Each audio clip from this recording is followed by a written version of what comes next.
14 kilo बियाणं पडलं. बरोबर आहे. आता हे फार महत्वाचा विषय बरं का. आज मला सांगा 30 किलो बियाण्याचं 100च्या हिशोबानं 3000 रुपये होतात. बरोबर आहे का.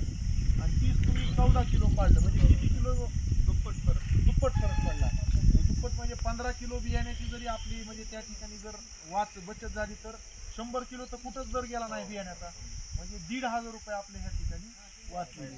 आता ह्याच्यात पुढे जाऊन एवढंच आमची एक एकर क्षेत्रामध्ये तुम्ही हे करा, प्रयोग करा. सरीवरंबे तयार करा. सरीवरंबे 3.5 फूट किंवा 4 फुटाचे असावेत आणि त्याच्यावर 2 लाईनी ज्या आहेत त्या ठिकाणी ज्या आहेत त्याला काय पाहिजे माहिती का, एक ड्रीप पाहिजे. ओके बरोबर. पाऊस जर कमी झाला होय तर लय लवकर ते ऊन धरतं. तर तुमचं म्हणणं ठीक आहे. तुम्ही म्हणता की खालच्या साईडला लावा. खालच्या साईडला लावलं जास्त पाऊस झाला होय त्याची मर होती. बरोबर. पाणी सतत साचून राहते. त्याला ही एकच 100% खरी गोष्ट त्याला आहे. एकच पर्याय की बीबीएफ पद्धती. बीबीएफ बरोबर आहे. म्हणजे वरांबा जो काही तुमचा आहे तो लांब असला पाहिजे. बीबीएफ तुमच्याकडे यंत्र आहे का नाही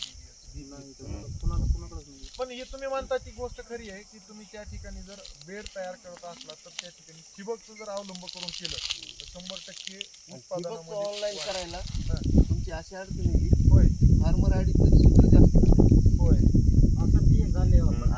प्रत्येक घरोघरचे बरं का. मी निवेदन दिले बरोबर तहसीलदार साहेबांनी दिले होय की आमचं क्षेत्र गावचं प्रत्येक नागरिकाचं झालंय तेवढं कमी करा. ते काय म्हणले मग ते त्यांना सांगितले आदेश दिला कलेक्टरनं. होय साईट बरोबर लिखित अर्ज असं आहे काय बरोबर 80% शेतकऱ्यांचं तसंच 100% मॅडम. क्षेत्र वाढलेले आहेत, ऍड्रेस बदललेले आहेत. होय आणि सांगतो एक मिनिट तुमच्या कृषी खात्याचा त्याच्यामुळं कसलाच फायदा घेता येत नाही आम्हाला. त्याच्यात म्हणजे मेन मुद्दा मी येते खरंय की बाकीचं तर मग नाही फायदा आम्ही हे पण आमचे साहेबांना पण हा विषय जो आहे मी तो सांगितलं. सांगू. पवार साहेब बोललो होतो. पवार साहेब पवार साहेब म्हणजे तहसीलदारला फोन होता.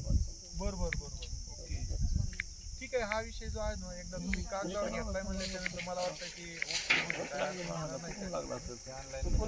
ऑनलाईन प्रत्येकाचं क्षेत्र किती झालंय माहिती का, 172 हेक्टर क्षेत्र झालंय. आणि थांबा ना एक महत्वाचं